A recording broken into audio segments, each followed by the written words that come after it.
Good evening, everyone. Welcome to tonight's webinar series. I'm just going to give it a minute because I can see quite a few people joining.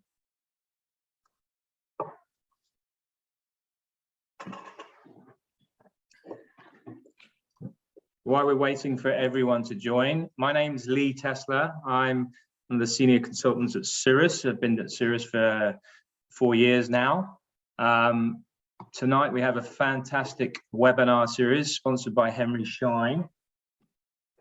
Just wanted to first of all thank everybody for taking the time to join us this evening. I know that there was a few technical issues last week, so we are fortunate to have you join us again. We've really got a fantastic webinar this evening.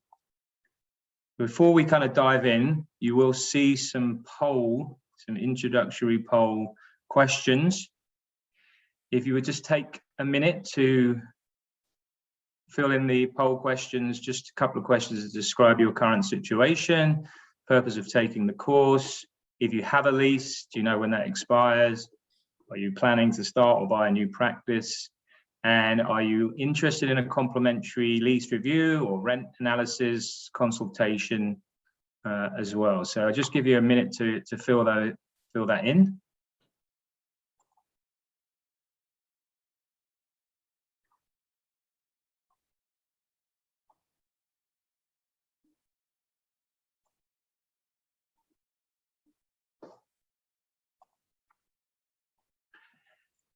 Again, I want to welcome everybody to tonight's webinar series.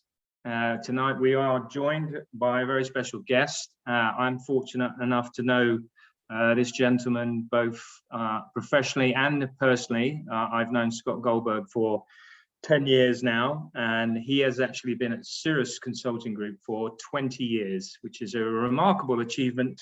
And the reason that Scott is very good and meticulous at his job, and he is an excellent person to certainly get his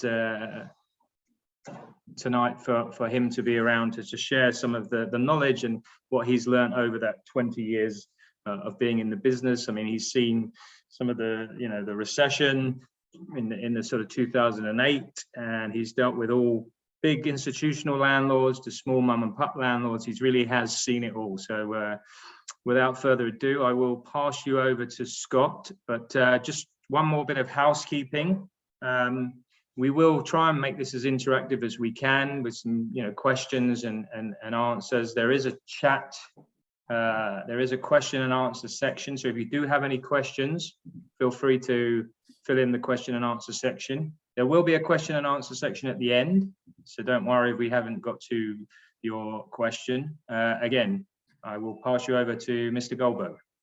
Thank you very much, Lee. Pleasure to be speaking this evening in front of everybody, and thank you for the nice introduction, Lee. It's much appreciated. Purpose of tonight's webinar is I'm going to discuss a little bit about what I have learned in my 20 years, and we'll call it the dental office leasing business. So firstly, in terms of today's agenda, I guess we'll talk about, let's talk a little bit about Cirrus Consulting first. And in terms of what we do, we are a healthcare and dental specialized tenant rep firm. We were actually founded by dentists for dentists back in 1994. Our firm has negotiated actually over 12,000 dental and medical leases since inception. And we do offer in-house legal, leasing, and consulting departments. Every year, we do represent about 100 or 500, pardon me, doctors throughout North America, and we do deliver approximately 100 CE accredited seminars every year.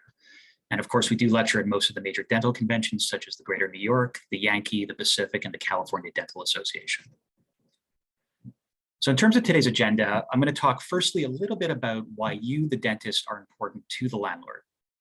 Then I'll go on to discuss a little bit about some, I guess, what I'll call common shocking lease case studies that we've dealt with recently here at Cirrus and how we were able to successfully address them. And then finally, I'll discuss a little bit about what I've learned from my years in the dental office leasing game. So firstly, what is a real estate lease? Now, it's of course a written agreement between two parties where the landlord agrees to rent property to the tenant for a specific term length in exchange for payment from the tenant. That's the picture of the check here. Sorry, Now, sorry, Scott, didn't want to, if you don't mind, but because I think you've really overlooked how that check, really it's one of the biggest purchases, probably aside from a residential property, one of the biggest investments that a dentist will make in their professional career. If you think about majority of leases that we do, or when with tenants stay in their space in some cases for at least 20 years, you're looking at an investment on average, say $5,000 a month, $60,000 a year, $600,000 over the 10 years, not including any of the escalations and the rent. It's a huge investment that a dentist is making over that period. absolutely correct. I mean, this could be, if you're working for 25, 30, 35 years, I mean, this could be millions of dollars that, the dental tenant puts in the landlord's pocket. So absolutely huge investment. Thanks. Now, reasons why dentists are important to the landlord. I mean, the truth is the reasons are numerous, and I'm going to go through just a few here, just so everybody, understands. And truth is, many of you probably do understand this, but firstly, dentists generally sign long-term leases. So dentists provide a consistent revenue stream for the landlord. Also, dentists reduce vacancy potential for the landlord, as most dentists commit to 10-year lease terms and often remain in the space for many years beyond that. Another reason why dentists are important to the landlord is that dentists make large financial investments in leasehold improvements. So there's a high likelihood of the dentist remaining at their space for the lease term and further renewal terms due to the large capital investment in building a space or building an office or even buying a practice. And this, of course, leads to the potential enhancement of the value of the landlord's property. Another reason why dentists are important to landlords is that dental practices are fairly recession-proof. So as healthcare practitioners, you're providing a necessary service to the community. Also, dentists require physical spaces to practice from for the long term. As we went through the pandemic, we saw that there's really no working from home for the dental community. Another reason that dentists are important to landlords is that dentists have extremely low rates of lease defaults compared to other tenancies. So a dental tenancy provides more certainty than many other uses, especially retail uses. So again, using the pandemic as an example, unfortunately, we saw many retailers were not able to make a go of it through the pandemic over the last few years. Whereas we do know that dental practices, at least at the beginning, were closed for some for a few weeks, some for a couple of months, but ultimately dental practices came out just fine in most situations. Where again, retailers, many of them did not. And finally, also in terms of low lease default rates, long-term patient relationships with dentists with their patients and well-managed practices do minimize lease default risks. So the truth is, landlords do understand the value of having a dentist at their property, although the truth is as well that very few landlords will admit to it. So now I'm going to talk a little bit about just a few examples that case studies that we've worked on with former clients of ours, and some of the shocking, I guess, clauses that we had to deal with, and as well how we were able to successfully address them. The first one I wanted to talk about is with regards to Dr. S in Atlanta. The background here is that he's a 62-year-old general dentist when he retained us. His plan was to work about 1 to 3 years and then sell his practice. He's located in a retail plaza for about 25 years, and he had 1.5 years remaining on his lease term, with no options to renew available to him. The main concern that he had with his lease, amongst many, but this was the main concern, is that there was a redevelopment demolition clause or demolition provision within his lease. So this is a clause that gave the landlord the right to terminate the lease with 6 months notice if the landlord desired to redevelop or demolish the property. The operative word here is desires. Just keep that in mind. Also, redevelopment was happening within close vicinity of the property, and it appeared that Dr. S's property might be redeveloped in the future as well. There were rumors going around amongst the tenants that the landlord was considering selling the property to a developer, and this was a big concern that was keeping our client up at night. Dr. S really was concerned that he would be unable to sell his practice, as most buyers do require approximately 8 to 10 years of firm lease term. And as well, lenders often require a minimum amount of lease term in order to finance the purchase of a dental practice. Now, as far as remedies and results, so what we were able to do here is that we requested that the landlord remove the clause in exchange for a 10-year term lease renewal at rental rates that were actually slightly higher than the market. Dr. S was more than open to paying a little bit more rent to provide him with some protection in the lease. In exchange for this, in exchange for the 10-year term and slightly higher than market rent, the landlord agreed to revise the clause as follows. They agreed to carve out that the clause would not apply for 10 years. So if you remember, Dr. S's timeline was to work approximately 1 to 3 years and then sell. He had 1.5 years remaining. So with this carve-out period where the clause would not apply, that should, truthfully assist him with the ability to sell his practice. The landlord also agreed to provide 12 months notice to terminate the lease when the clause became effective again. So 12 months in most situations for a dental practice would provide enough term for, and it would probably be Dr. S's successor, but would provide enough term for the successor, the tenant, to find a new space, negotiate a lease, and do the build out for the office. As well, the landlord agreed to ensure that they would have to take bona fide steps to redevelop or demolish the property, as opposed to simply desiring to do so. So if you remember on the prior slide, the landlord, if they desire to redevelop the property, they could terminate Dr. S's lease. Desire could mean the landlord wakes up one evening and says, you know what, maybe I really want Dr. S's space back for whatever reason. And they could use the desire reason to actually, unfortunately, terminate his lease due to a potential redevelopment. The clause now had more teeth because ultimately the landlord would have to take bona fide steps to redevelop, and that could mean putting together plans for a redevelopment or getting city approval to that redevelopment. The bottom line here is that Dr. S now has a lease that is not going to limit his ability to sell his practice for the optimal value. So I had a question, Scott, sorry, before you move on to the next case study.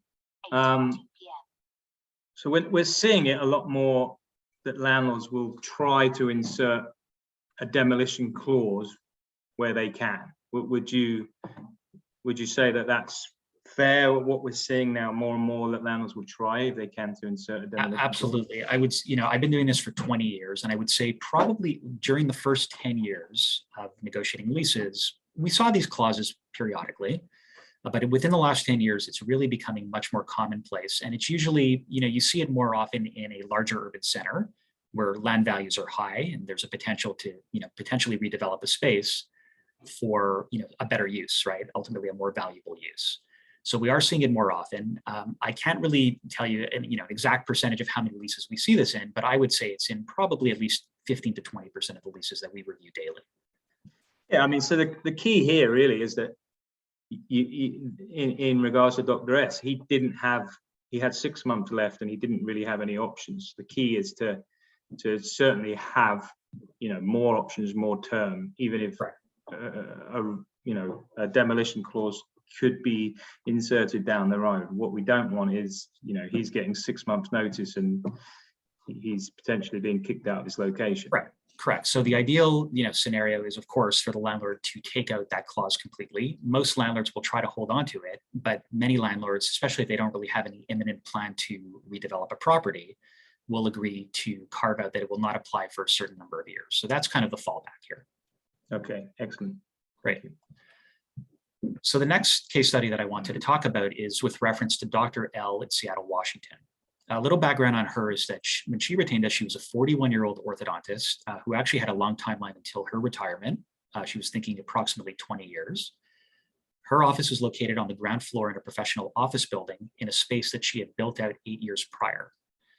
In her situation, she had 2 years remaining on her lease term. So obviously, she did a 10-year lease term, and she did have one 5-year renewal option available to her as well. Her main concern, and the thing that was keeping her up at night, was that the landlord could relocate her to any space within the building, including the basement space. And remember, she's on the ground floor. There was no requirement for the landlord that the relocation space, be in any way comparable in size and configuration to her existing office. So the landlord here could potentially move Dr. L to a space that simply did not work for her needs. There was also potential for disruption to her practice due to the relocation. So there was no requirement for the landlord to allow her to remain in her existing office until her new office was ready to occupy. So there was a potential here, and these relocation clauses generally say the tenant will be relocated with X number of months notice.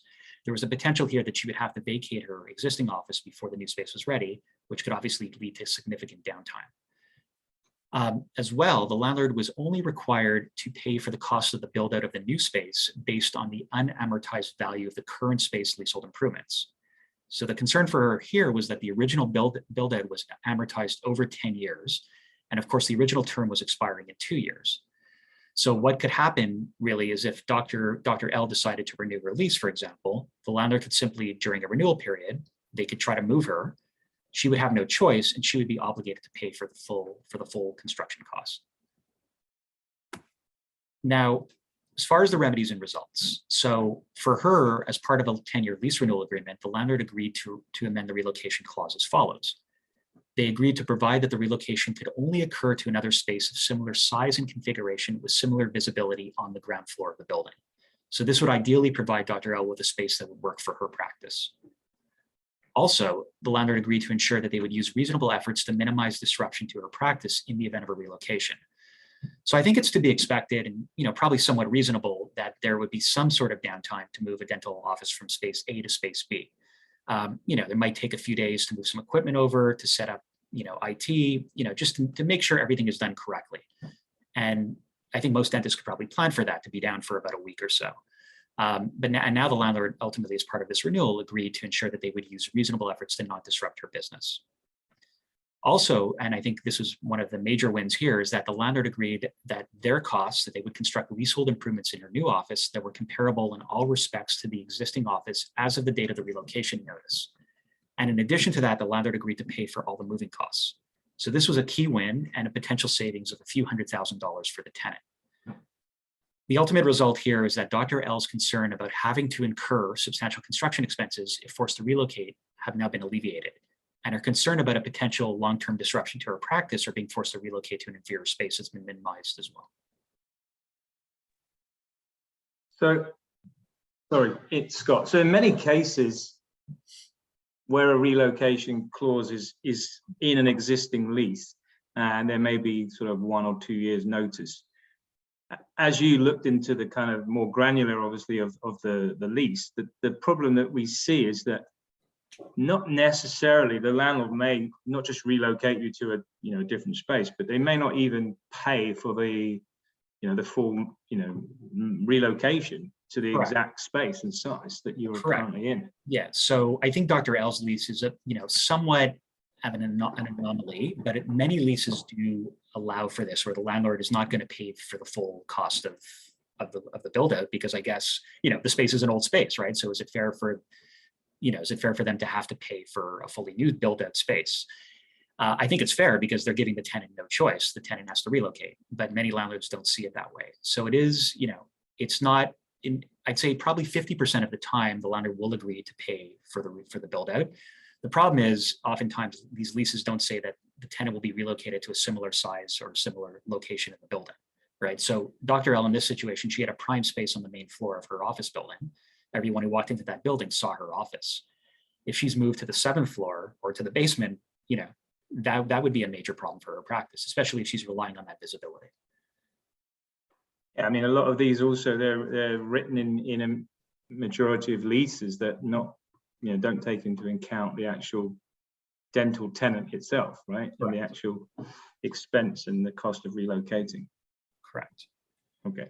All right, let me move on to the next case study. So the next one we're going to talk a little bit about here is Dr. M in Miami. Background on him is that he's a 56-year-old general dentist. His plan was to sell his practice within about 5 to 8 years. That was his timeline. He was located at his current retail plaza for about 25 years, and he had only 6 months left until his lease expired with no renewal options available to him. Now, the main issue and his main concern, and really, I'd say the number one problematic clause, frankly, in most commercial leases, most dental leases, is the assignment provision.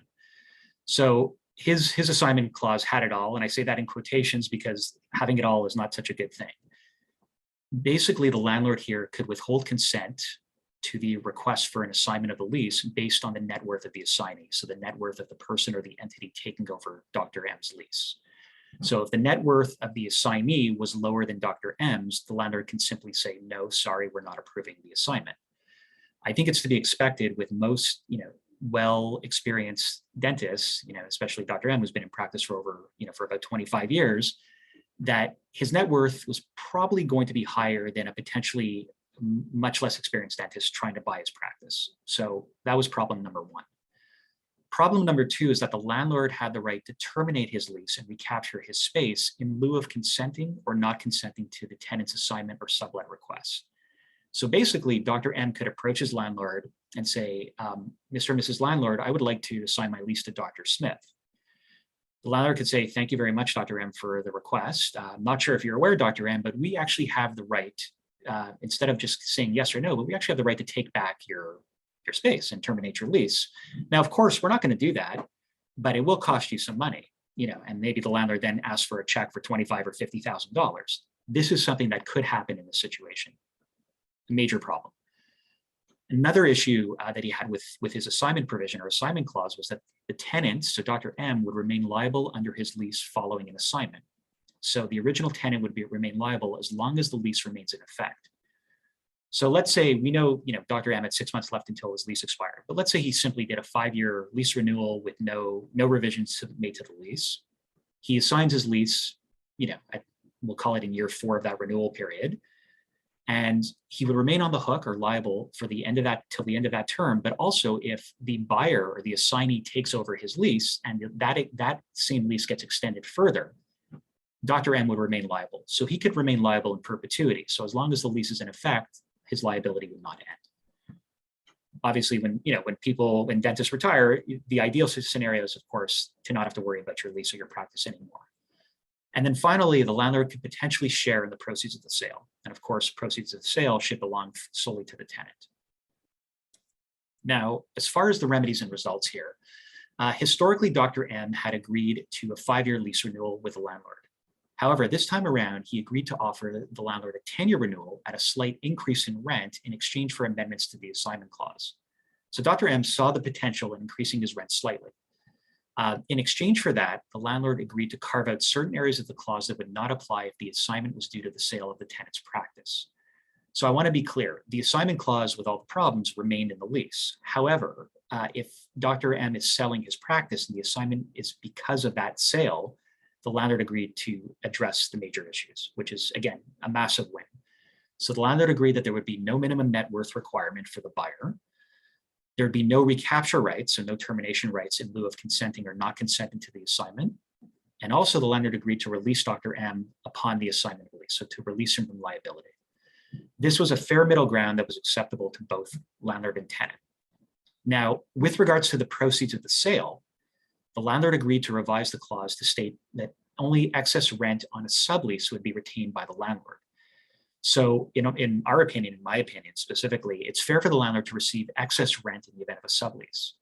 So as an example, if Dr. M was going to sublease space to, we'll call it the sublease space to me, and he's paying $40 per square foot as his base rent, if he subleases space to me for $50 a square foot, that additional $10 or that excess $10 per square foot would go back to the landlord. It should be noted that landlords do not want tenants really to make money off their real estate, and that's a fair request. It also should be noted that most dental practice sales coincide with an assignment of the lease, and of course, in that situation, it's critical that all the proceeds of the sale remain the property of the tenant. So I think the landlord was happy here that if he was subleasing, they would any excess amount that he's making off the real estate, the landlord would get to keep. The bottom line is Dr. M now has a much better opportunity to sell his practice without interference from the landlord, while ensuring that he would have no liability following assignment.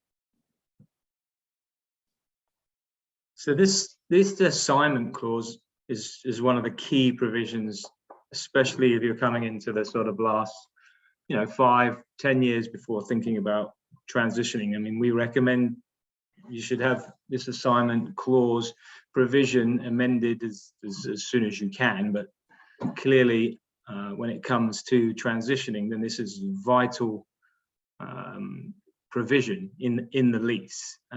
Like you said, there are a number of problems that we see on a daily basis when it comes down to, you may be able to sell someone's charts or your equipment, but the leasehold is the foundation of the practice. The location where you've been for all that time is a huge amount of reason for the value of the practice. Correct. And, as an aside, I was actually reading a lease today, not Dr. M's lease, but another lease where if the tenant requests to assign the lease, the landlord could actually increase the rent, believe it or not, to a market value, right? So if Dr. M is paying $40 a square foot, but the market is 50, the landlord on the assignment request can say, we want to make sure we're getting fair value for our space. What's going to happen with that extra, $10 per square foot? Perhaps that gets carved off of the sale price, right? So, there are a lot of issues potentially with assignment provisions. Again, Dr. M's lease unfortunately had a number of these bad issues in them, but these are issues that, again, with a landlord, and us pushing and the landlord being reasonable, the landlord was fair enough to address the concerns, again, in the event that he were to sell his practice. And the other thing, and you made a good point about subleasing now, it's quite common practice within a dental practice that they may have an associate, they may have a specialist that actually comes into the space once a week.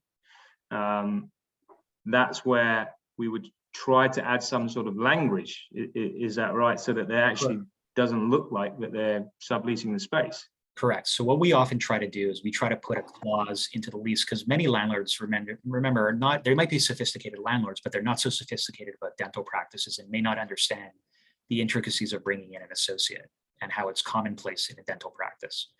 So we often try to put a clause into the lease where the tenant would be allowed to bring in associate practitioners, obviously for a dental use, without requiring the landlord's approval.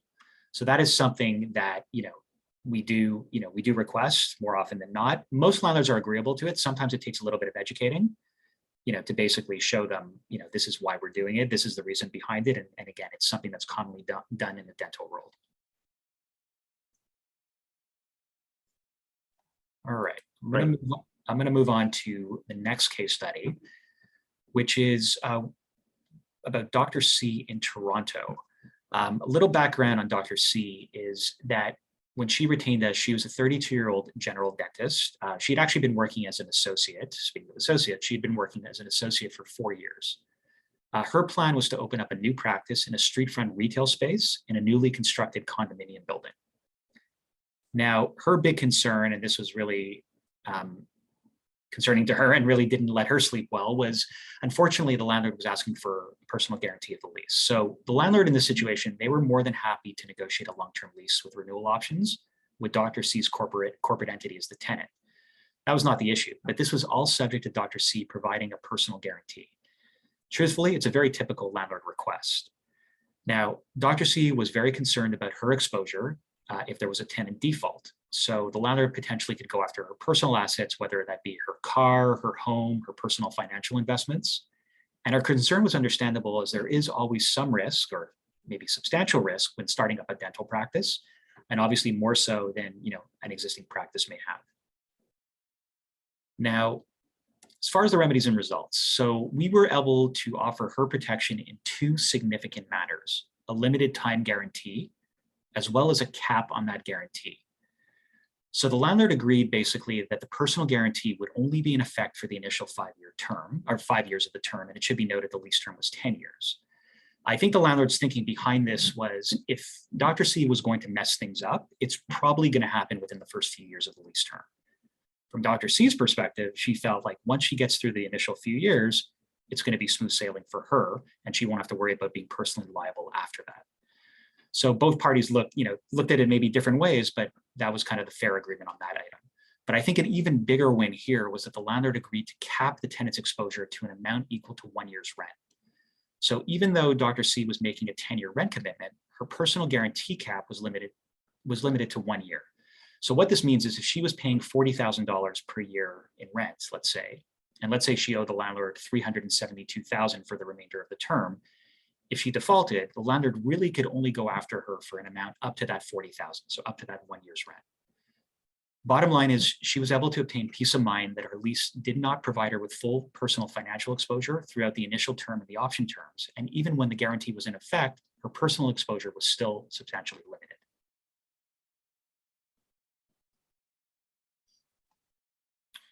So the personal guarantee, I mean, it is, especially on a new start, it's something I know I talk about a lot, something that's expected for potentially, you know, that a doctor will have to sign. They don't know, the landlord doesn't know who the young or new associate or has no real history of payments. So it's quite common.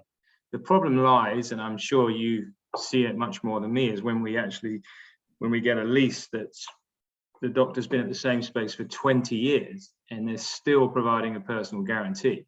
I mean, that you must have seen that a lot more than myself. I see it every day. I mean, from a landlord perspective, and I always try to put on both hats to understand what the landlord's looking for. From a landlord perspective, if a tenant is signing a long-term lease, the expectation is the tenant is going to pay the rent. It's reasonable, right? You're borrowing money from the bank. The expectation is you're going to pay the money back. That being said, when you have a well-experienced, tenant who has a long history of, paying the rent on time, right? I mean, that's what the landlord cares about ultimately. You have a much better case to try to limit that guarantee. And ideally, I mean, we always try to remove the guarantee. A lot of landlords push back on it. But we are able to be successful oftentimes, mainly because there's a history, and the tenant has again a great history of rent payments, and the landlord is comfortable that the tenant is not going to be a default risk for them. So certainly I agree. Like when you have a tenancy for so many years, and that tenant has been a great tenant, the landlord in that situation will be more open to limiting the guarantee. I think the huge win for Dr. C was she really had no experience as being a tenant, or at least being a dental tenant. And ultimately, the landlord, through a lot of salesmanship on our part, the landlord was able to agree that, look, after a few years, yes, we'll release her from liability. So it's, again, a huge win here, especially on a startup practice. Excellent. All right. So next slide is I wanted to talk a little bit about some of the lessons that I've learned from my years in, I'll call it the dental office leasing game. Now, truth is, I probably could have come up with 3 or 4 or 5 slides, but these are some of the, I guess, what I'll call the major items or major lessons that I've learned in my years doing this. So firstly, start the negotiation process early. Time is leverage, and it's really best to start thinking about your lease a long time before it expires. So you want to start thinking about your lease, I mean, in an ideal world, 1.5 years or 2 years before the term expires. And the reason is, you might have the expectation, your landlord is quote unquote reasonable, and oftentimes they are. But, and the expectation might be that the negotiation is going to take a few weeks, maybe a couple of months. The reality is, after a lot of back and forth, sometimes you're not always getting what you want, or the landlord maybe is unresponsive or not being reasonable. And if you start the process early, especially like on a lease renewal in particular, you have the ability to have a backup plan. Now, most dentists do not like to relocate. Everybody knows this, most landlords know this, but if you have enough time as a backup plan, it's nice to have that, that ability just in case things don't go according to plan with your landlord. The next lesson that I've learned really is figure out what your deal breaker items are and ask for a little bit more, but of course, keep focused on what you're looking for.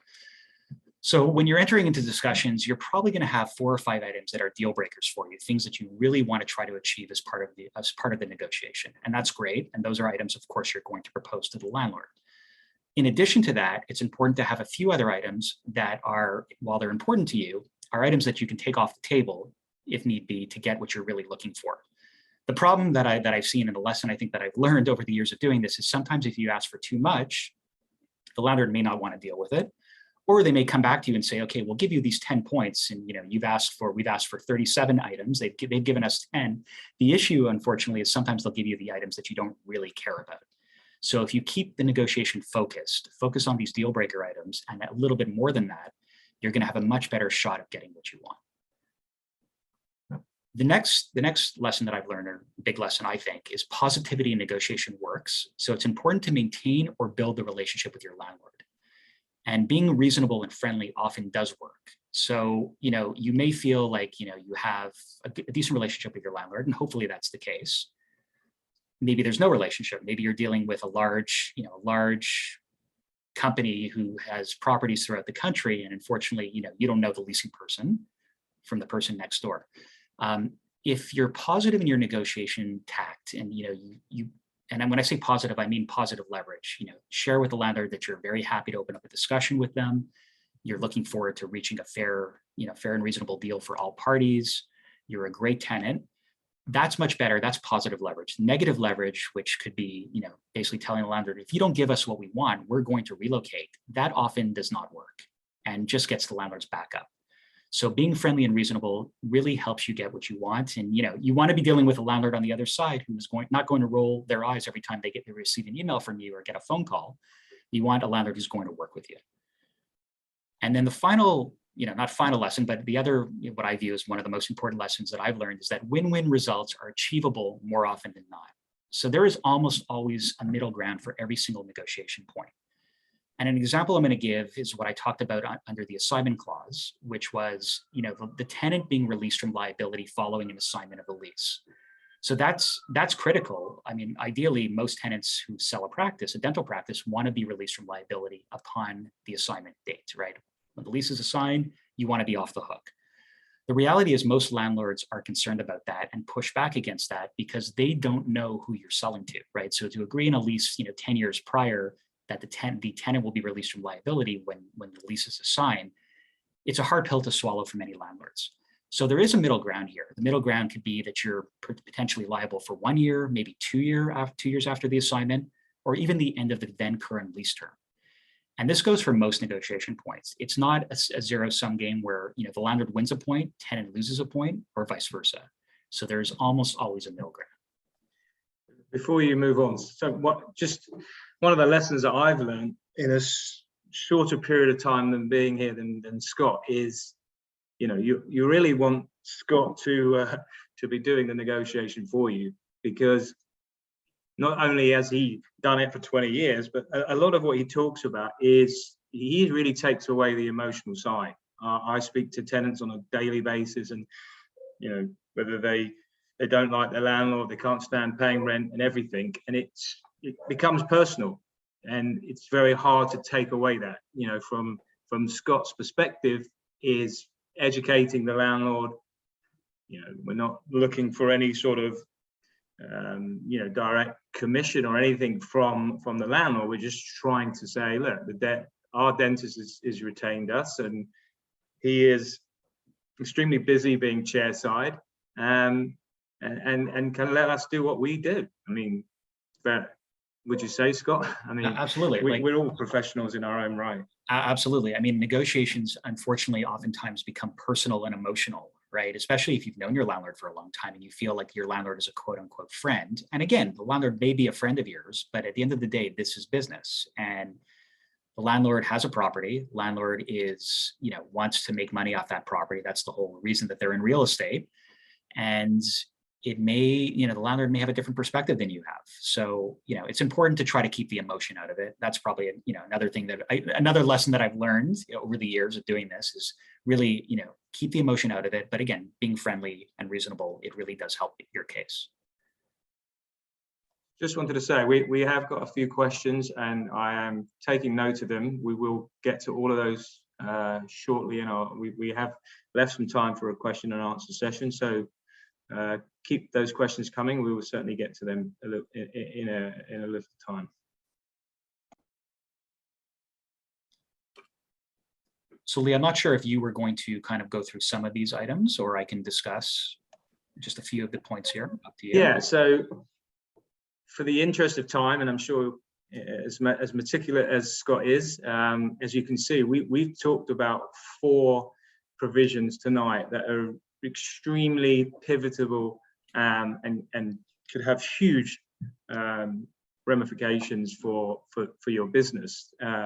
But be aware that there's 25 other provisions, again, like Scott said, that can cause a problem. Just picking out a few others, one of them that we've really proud that we've tried to insert in every lease that we negotiate is what we call a death and disability provision, whereby we're able to, God forbid something was to happen to you, especially a sole practitioner, became accident, sickness, incapacitated, worst case scenario, passed away. The death and disability provision will enable your estate to terminate the lease agreement regardless of the number of years that are remaining. And Anything to say on that, Scott? The death and disability clause, very important clause. I mean, essentially what it does, and it's probably more relevant for single practitioner practices where, you know, the dentist is the business, is the practice. The intention of the clause is that if something catastrophic happens to the dentist, the family or the estate would have the ability, or the dentist themselves, I guess if they're disabled, would have the ability to terminate the lease early.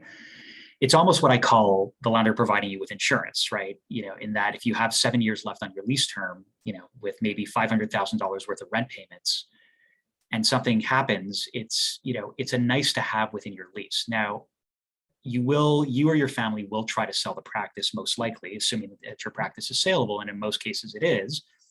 But the death and disability clause is essentially a fallback that if for whatever reason you cannot sell the practice, it will allow you to terminate the lease early. We have generally we have success with the death and disability clause. You know, most landlords understand that it's not, you know, a general right that the tenant would have to terminate the lease. It really is, again, in the event of something catastrophic happening. So most landlords are agreeable to it. It's oftentimes just a matter of negotiating the, you know, a potential termination fee or the actual notice period that the tenant or the family would have to provide the landlord to terminate the lease early. And the one other I wanted to mention as well was the surrender provision. So here it talks about your responsibilities as the tenant if you were to surrender or, you know, vacate the space you were expanding or relocating. It really talks about your rights as the tenant and how you have to leave the space. And we've seen in many leases what we call you know, a restoration provision, whereby you have to restore the space back to its pre-dental condition. Now, I had a client who had exactly the same thing happen, and he fell out with the landlord.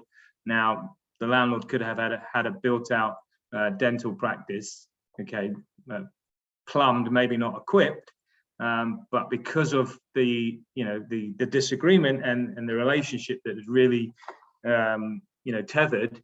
He made the client restore the space back to pre-dental condition, and that cost $32,000 just to make good. So again, it's little things like that, right, Scott, that sometimes get overlooked.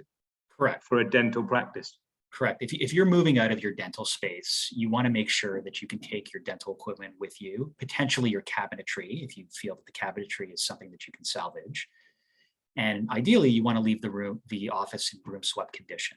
You don't want to be obligated to remove all the leasehold improvements and as well have to return it back to the original, as we mentioned, pre-dental condition of the space. The cost for that is, you know, thousands of dollars for a demolition of that sort. And most landlords, you know, again, push back on this point.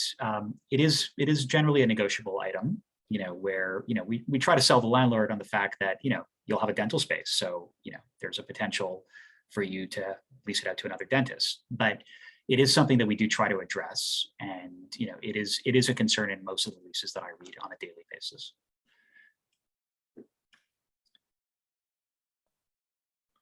Thank you. Problem. Okay, so I'll give Scott a chance to have some water here. So how is Cirrus, how have we successful? What is, you know, how have we been doing this for 25 years and having success? I mean, look at over 300 5-star Google reviews. So the reason that we have success is we really look at it from a holistic point of view. We start off, and me and myself, understanding the client, gathering all the information, all the documentation, really going through the lease agreement that you may or may not have at that time, you know, with a fine-tooth comb. So we also want to understand your practice career goals. Are you, you know, looking to retire? Are you mid-career? You know, is this space, this is where you want to be for the next 20 years? The size. So we really try to understand your goals to align the lease agreement with that. So we will review the lease for the risks, any liabilities, any areas of concern, and then we pay for a lot of proprietary data as well, along with the thousands of leases we've negotiated across North America. So we have a good inventory and understanding of what the current rental rates and rental market is and vacancies in the area. And then we will develop a strategy and a treatment plan. Now, those 5 steps that I've just talked about, we haven't even picked up the phone to the landlord at this stage. So one thing I would say, for tonight, and I know a lot of you may want to look at the lease and may want to phone up your landlord, don't do that. That's not a good strategy. We really want to go to the landlord having all the information and have a strategy and have a tactic what we're going to use and really be prepared. So once that's done, section 6 and 7, Scott will probably spend 20-30 hours negotiating back and forth on the financial economics. And from our experience, once we have a motivated landlord from the financials, we're much more likely to have success to change some of the legal provisions within the lease. And then, we will review the final executed lease, because I'm sure Scott's seen where he's done the whole process, worked the whole lease negotiation, and then the landlord may, at the 25th hour, try and slip something into the final document. So, it really is a full process for having success and really winning the negotiations.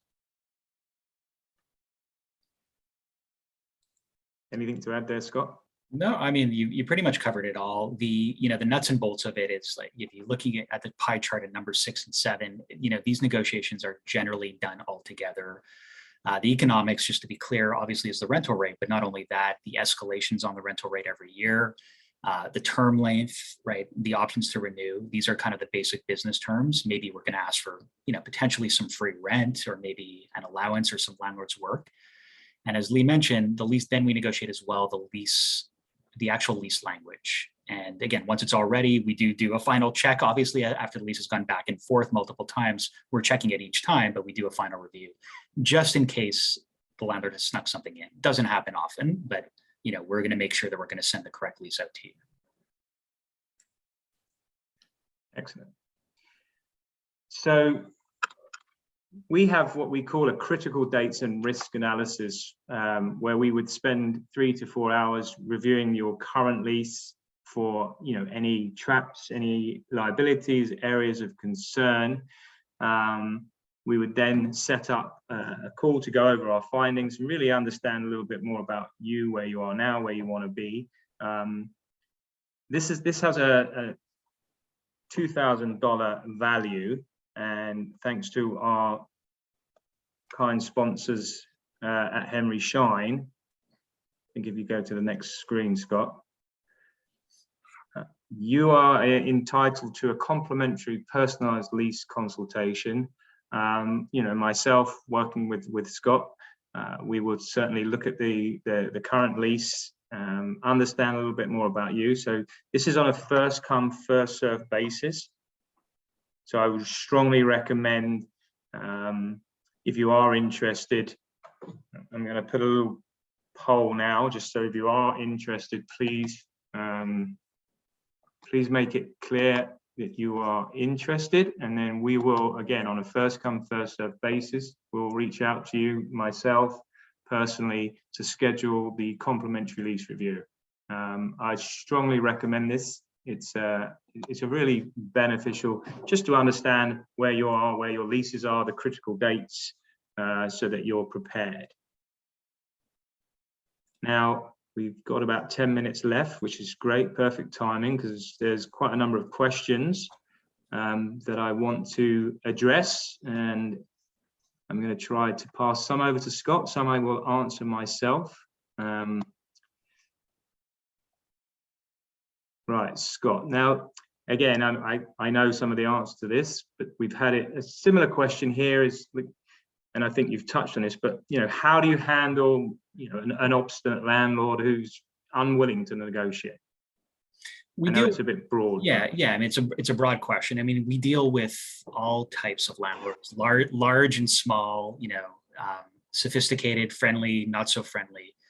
I just feel, we approach landlords and we say, look, you've got a good long-term tenant, who are, I'm assuming it's a renewal situation. And, we're interested in opening up a discussion. And ultimately, we're more more than willing to be reasonable. Let's have that discussion where everyone can benefit for this relationship for another 5 or 10 years, however long the tenant is looking for. So, we're not going to win on every point. That's not how negotiations work, right? If we don't win every item, but we deal with all types. And generally, I almost say kill them with kindness, right? When you're dealing with a difficult landlord, certain markets shall remain nameless, but some markets are more difficult than others. I just feel like being reasonable and fair and giving them a reason to like you and make them want to do a deal with you. It does work. It really does.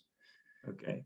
So another question, which I'm gonna answer myself. So one of the questions says, do we receive any funds from the landlord? So we do not work as a typical broker, so we don't derive any commission from the landlord, because first of all, we believe that's a conflict of interest. How do we represent you best if we're getting paid by the landlord? So we are directly remunerated by you, the client, depending on the scope of work, etc. And we're with you really for as long as it takes to have a new or an amending lease agreement. So I hope that answers that question. Another question for you, Scott, is kind of like a two-part. And again, we probably touched on this, but if the landlord, wants to sell and redevelop and your lease is up in a year, like, what type of strategy, what do we do? Again, I know that there's a number of components that we don't know the specific situation. Yeah, I mean, if they want to redevelop, I mean, again, you're in a situation where if the landlord might want to redevelop. It really depends how serious the landlord is in redeveloping, right? I mean, everybody has grandiose plans to potentially maximize the value of their land. We approach the landlord, we get information. I mean, in some situations, the landlord will just simply say, we are redeveloping. Like that's the reality here. Your client, the tenant, is going to have to find a new space. Yeah, I think the beauty for us, sorry, Scott, to interrupt, is, we don't, if we've pushed every angle and the facts are you're going to have to relocate, we're still by your side to help you on another negotiation, help, whether that's finding another space, just really holding your hand and advising you along the way. Correct. Like we our role is to really help you navigate. I mean, again, there are some situations where the redevelopment is inevitable, but I also think we're good at asking probing questions to the landlord to truly try to figure out what their plans are. They may say we have the intention to redevelop. It's not always the case, right? It's often just hearsay. So we do dig deeper. We know what questions to ask, and we push the landlord. But again, keeping it friendly, right? Because the goal ultimately is to try to do a deal with them. Yeah, I mean, another question here is, and again, we think we've answered it, but does the landlord need education while dealing with them who have never dealt with a dentist before? So if you come across somebody. Yes, absolutely. I think, and again, it doesn't matter if they're a small mom and pop type landlord or a large landlord. Most of them, while, maybe the larger ones have done dental leases before, they really have no clue about the intricacies of a dental practice and how it works and how the lease is truly important to them and some of these clauses that are really dental specific. So I'm educating, every single day, educating our clients and educating landlords. It's really part of what I do. And I feel, with reasonable people, if you educate them, they'll often, they'll get a greater understanding and really, generally come to the table. Okay, just a couple more questions. How do you handle a landlord that's not keeping the premises clean, orderly, smoke-free, and safe? Yeah, the honest answer is, we can only try to protect you as much as we can in the lease, right? We can't ultimately, dictate to the landlord how, their property management company is managing the property. Most leases do have certain requirements in there for landlord maintenance. Oftentimes it'll say maintain it as a first-class property or comparable first-class property. So there are ways to try to protect yourself, but like anything else, if the landlord is not complying with the lease, that's a different story. But we have the ability to try to address these issues in the lease. And again, I think as part of when we work with clients and we have kind of what I call our intake call, our initial strategy call with the client, I personally will ask the client, just tell me a little bit about your situation. And things like that will oftentimes be brought up. So I'll know that that's an item that we want to try to focus on as part of the negotiation. Okay, I'm going to answer this question. It says, what's the plan of action when a landlord is not willing to negotiate? Now, a couple of things from my experience. One, they're never willing not to negotiate on something. And I'll let Scott add his 2 cents. But from my experience, first of all, we don't take no for an answer. There's a number of step downs, like Scott said, and educating the client. And two, if you really have a landlord that is that difficult at that stage of your career, do you really want to, do you want to be at that space for the next 20 years? Maybe it is time to look at alternative options, especially in the current climate with COVID. There was a lot of availabilities and a lot of dentists that we've worked with that have set up second satellite practices. So it's really not a question of, the landlord's never willing to negotiate. Would that be fair, Yeah, Scott? so landlords are good at saying no, right? On the first request, the answer is no. Maybe even on the third request, the answer is no. But if sometimes, again, we may be asking for 12 items, the answer might be no. There's always a possibility for us to streamline those items to the most critical points. Again, I think I mentioned this in one of the prior slides, and go back to the landlord and say, look, here's our, as Lee called it, a step down, right? We're willing to come back with this. Can we talk? It's a negotiating tactic for a landlord to say no. It's a negotiating tactic for us to ask for everything that we're looking for, when in reality, we know that we only want to get, or that we only really need half of what we're asking for. So they're landlords, again, the easiest method of resistance is simply for them to say no, but most landlords do come to the table. It's just a matter of, again, pushing and prodding and knowing what buttons to push.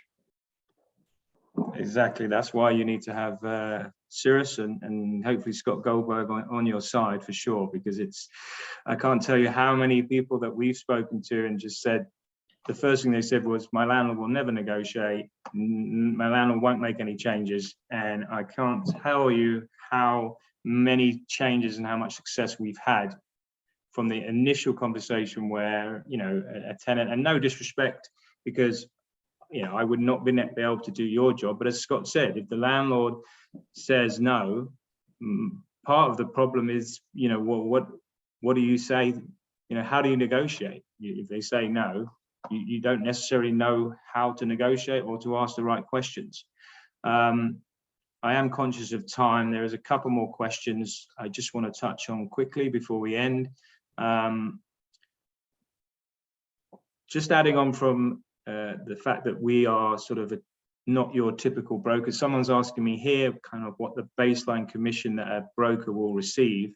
Well, I mean, from a percentage point, it could be anywhere up to sort of 5%, and in many cases a broker could earn 25,000 and upwards in commission, and again, that's going to come out of your pocket somewhere along the line. There's one other question here which I would really rather take offline and speak to, have a one-to-one, because it's a little bit more specific. One other question here is, how do you make sure the landlord cannot share in the proceeds of sale of the practice? Well, I mean, it's, sometimes you see in that clause, the verbiage could be the tenant would have to provide any consideration that it makes from the assignment of the lease. So you want to make sure that the landlord obviously cannot take that consideration, that sale, part of your sale price. The other issue is, I mean, sometimes I just put an overriding clause in there to say, notwithstanding anything in the lease, the tenant can retain the proceeds of the sale. So that's a little, Cirrus secret, but I mean, that's kind of a way to carve out that the landlord will never try to take your proceeds. They may try, but if the lease doesn't allow for it, they're out of. Yeah, and so someone was asking a question about specific, like to our in-house legal consulting team. So we're not looking to replace your own legal counsel. We can certainly take care of the lease from a perspective of the lease. You don't need your own lawyer for the lease itself, but we're not looking to replace your legal counsel. I think that those are all the questions, and we are right on schedule. So I'm going to just, again, thank Scott, first of all, for his time for joining us, because I know the reason why Scott's been in this job and successful for 20 years is because he works tirelessly, and he is there, and he's really passionate about looking after his clients. So thank you, Scott. Appreciate you joining us, and thank you everybody for joining us again. I know that there was the issue last week, so we really appreciate you taking the time. It's been a really good, hopefully beneficial, and hopefully you've learned something. There's a number of you who've requested the complimentary consultation, so again, I will reach out, and we look forward to speaking to you. Be safe and have a great evening. Thanks again.